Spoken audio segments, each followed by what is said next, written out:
First of all, Roberto, do referees need more help? Thinking in particular of the decision when obviously the wrong player was sent off in the Arsenal game. I think in that case it's a very, very unusual situation. I can't recall another incident that it was similar to that one. I wouldn't say that's. You should put something in place if that happens again, because it's so rare. And I'm sure that the referee at that moment was completely sure. Otherwise, I'm sure he would ask the fourth official or a little bit of help. I think it was one of those situations, very, very rare. Andre Marina, with an incredible experience, is one of those situations that they happen in football, and unfortunately is very rare occasion. I don't think you need to put a new structure to try to help the referees on those moments, because I don't think it's going to happen again. Is there a wider argument though to say that managers should be able to challenge decisions during the game? During the game, maybe throw the flag down, like say in the NFL or something like that? No, I think we're going a little bit too far. I think goal line technology was a real important breakthrough. From that point on, I think we need to allow referees to do their job. I think the referees, it's fair to say that we got an elite group in our league, and for me is one of the best in world football. Now we need to increase that group and help them and help the institution to have good training and good development of the referees. But I think we need to leave them a little bit, get on with their jobs. I think it's always a common errors is part of the game, and there will be errors and there will be misjudgments and mistakes, but I think that's part of football and you need to accept it.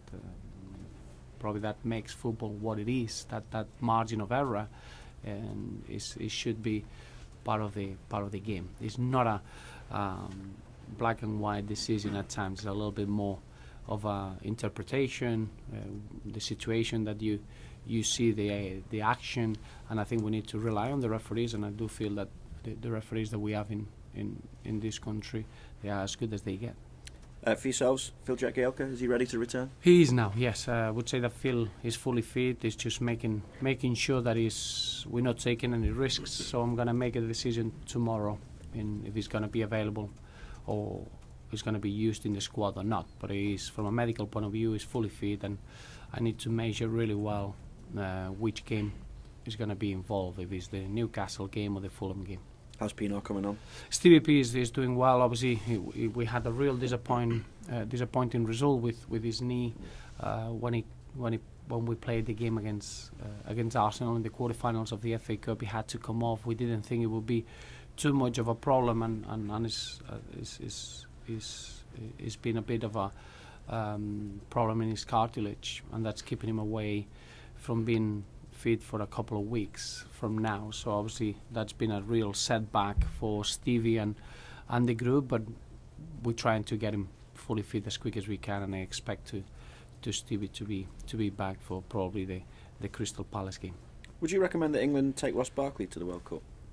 Well, it's not my job to do that. I think what's important for us is to see Ross is developing into an incredible footballer, and the national team will have the opportunity to use his abilities. When that's going to happen is down to the England manager. I think the important aspect of Ross is that he's had such a demanding season, the most demanding season in the professional game in his career, and now he's come back really, really strong in the final third of the season after the little injury that he had, a little bit of a setback. Is incredible the way that he's refreshed himself, and I think the two performances that he's played, the one in the quarterfinals in the FA Cup and the game against Swansea, I think he showed that he's ready to finish the season really strong. So he's a player that is ready to help if it's needed in the England setup, but we've got real trust on the England manager to make the decisions that he needs to make depending on what he needs in his squad. How big a step in his development would a World Cup be then, at this stage? Well, it would be something that it wouldn't phase him. That's for sure. I think Ross is in a situation that he's enjoying every day's work and is developing into a very fine footballer. In my eyes, potentially one of the best English talent that we've seen for a long, long time, but it's not the finished article, so is when England wants to use him. If he's going to be involved with England's setup, as he's been recently, that becomes a terrific experience and something that he'll learn from it, probably from the psychological point of view more than any other aspect as a footballer, and that's a real positive. But if you ask Ross, the only thing he has in his head is to try to perform as well as he can, try to play as many minutes as he can for Everton from now till the end of this season, and see the level of performance that he can reproduce from now until the end. Whatever happens in the summer, it will be a welcome situation. So you're not someone who would say he needs to be rested, or you need to take your time with it? No, I realise that obviously Ross reacts very quickly with any sort of program that you put in front of him. I think the youth that he has is a real benefit. When he had the injury and he took a little while to regain his match fitness, he got that over a period of 10 days. So obviously in the summer, one way or another, I don't think Ross is a player that he suffers from the physical side of the game. Is the opposite. Is so powerful and strong that this sort of profile from a physical point of view can adapt to whatever is needed during the summer. Is the Champions League qualification a more realistic possibility again, with perhaps overhauling Arsenal the target now? I think what's important is that we carry on with the incredible return of points that we have in our home form. You're looking at the last 6 home games that have given us full points. That is a terrific run, and that's important that we take that into the away form. We're looking at the how many points we can get.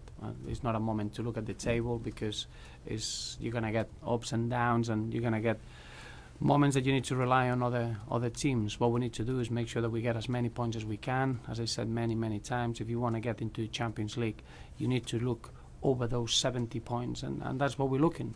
If we can get at the end of the season and reach anyway near that figure, then we can be looking at what that could take us. But in the league now, as the margins get narrowed in the final 9 games of the season for us and 8 games for other teams, every position in the table matters, and every effort and every margin from now till the end of the campaign will have it's important. So we're trying to affect those margins and making sure that we get as many points as we can. That says you would probably need 5 wins and a couple of draws. Looks a bit more realistic when you say it like that, doesn't it? Probably. I think it's fair to say that obviously when you are in a situation that you got the points in the bank, it becomes a real strength. I think even if you see teams now that they showing maybe a lower level of performance, if you're in a good position in terms of the points tally, that's a real advantage. But we're looking at ourselves, and as I said, our focus is to try to get the away points back to being a real strength. The last 4 games that we had away from home, they've been against the top 5 teams, and we haven't been able to get the rewards of those performances. But saying that, we've been able to get the points at home, and now we've got a real good opportunity to finish the season really strong because of the opposition that we're going to face at home and the opportunity that we have with 5 games away from home. Is there frustration with that away form? You've mentioned performances, but obviously not won away since December. No, it's not a frustration. I think it's important that we learn from it and we assess it. I think you're looking at when you have to face the top 4 to the top 5 teams away from home, it's going to be difficult. I'm looking at the performances, and they've been very, very good. Looking from the White Hart Lane, the Stamford Bridge, that we considered the goal well into injury time. We should have taken our chances. I think the performances, they've been really encouraging and very brave, and something that is going to give us a real good opportunity going forward to develop into a team that it can go anywhere in the league and try to win a football game. So I've been very pleased in that respect. In terms of the points tally, we've been able to get the points at home, and now it's very, very important that we get as many as we can in a very strong run in the final 9 games of the season. Do you know what to expect against Newcastle? Because they seem to be one of those sides that from week to week you never quite know what you're going to get from them. Well, you do know what you're going to get. I think probably the scorelines are a little bit different. I do think that they've been very consistent in the last, if you want to say, in the last 3 games. Obviously, the last 2 victories that they had at home, and they were very unfortunate at Fulham. Probably they did enough to get a positive result, and the impressive result away from home at Hull. So I think Newcastle, they've been quite consistent in the last 4 performances. St James Park is always a difficult place to play your football as an away side, and that's what we focus in, to making sure that we impose ourselves. But we know that we're going to face a team that they work extremely hard, that they can carry a real threat from different areas. They're strong and powerful on the counter-attack. They're real good individual talent, and is a game that, from our point of view, we need to try to get a very, very good performance, because, as we mentioned, the away points return in the last 4 or 5 has been disappointing. Obviously, Alan still banned from the stadium for this one. Can you imagine not being able to manage your team for the 90 minutes that they're playing? No, it must be difficult. I can't even think how can you cope with that frustration. It must be a real frustration not being able to try to help the team and try to read the game from the sideline. It must be a real frustrating feeling. But in that moment, it becomes when you need to rely on your team and the staff, and I think Newcastle, they've shown that they've done a great job so far in that respect, which shows the quality that they have in their staff and the way they've been working over the months, because obviously all the work that they've been doing previously is counting now when they are manager free, if you want, in their games. But it must be a very, very difficult situation. Just as far as your players are concerned, another penalty converted successfully by Leighton. Have you ever seen a better penalty taker in the Premier League than Leighton Baines? Well, it's one of those comments at the moment that we mentioned that he's going to miss the next one. So I would rather just wait until the season ends. The truth is that this is such a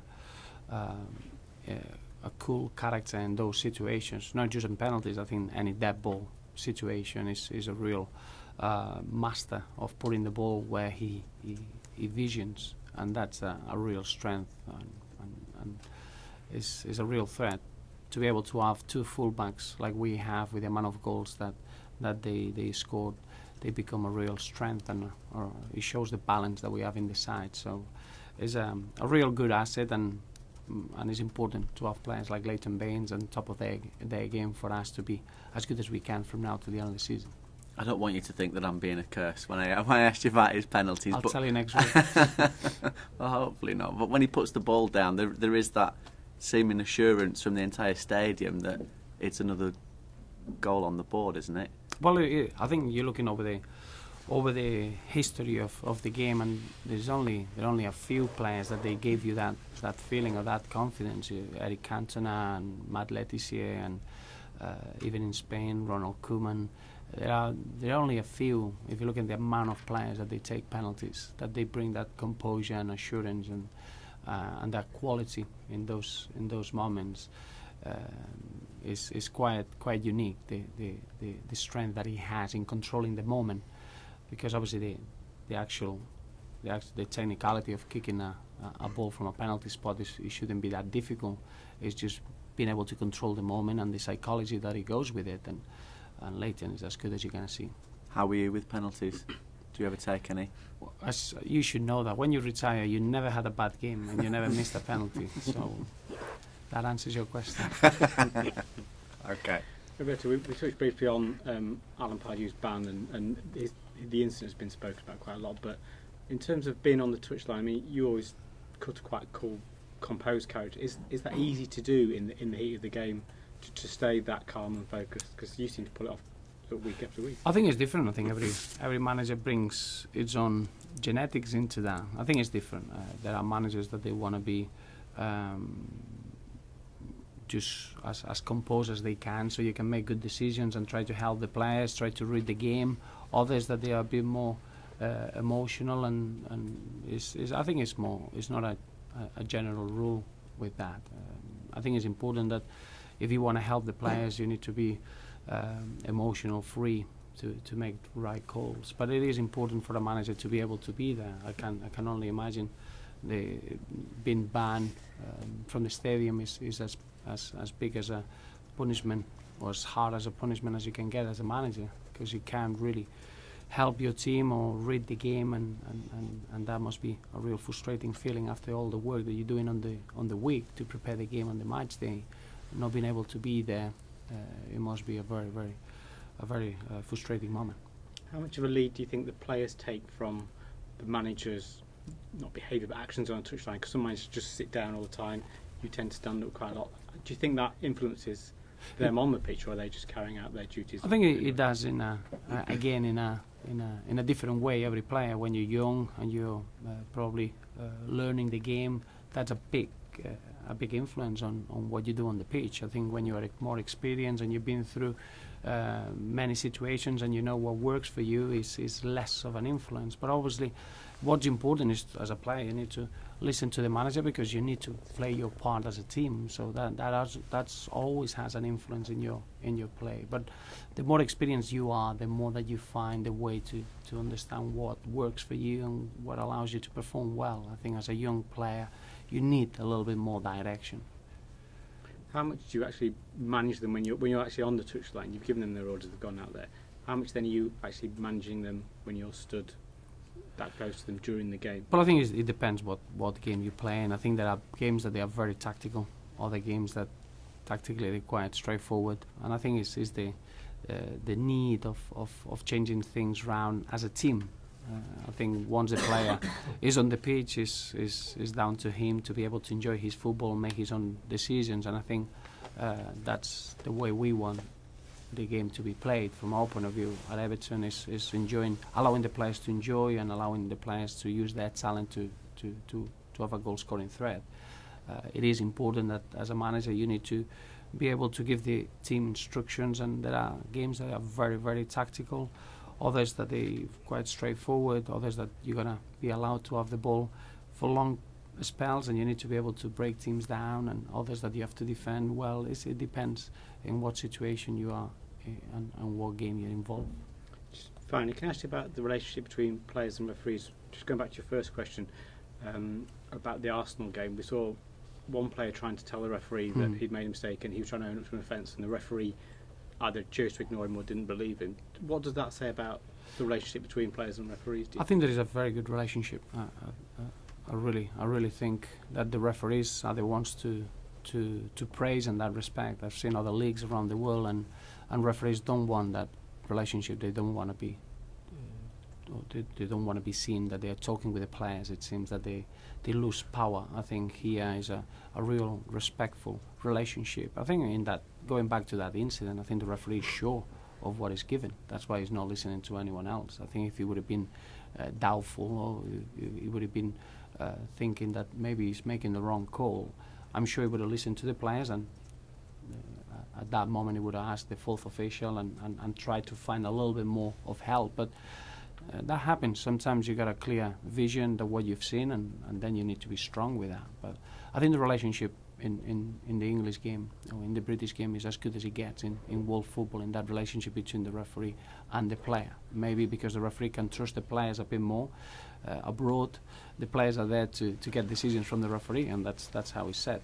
You're there to try to con the referee. So obviously you can imagine that's not a perfect way to start a relationship.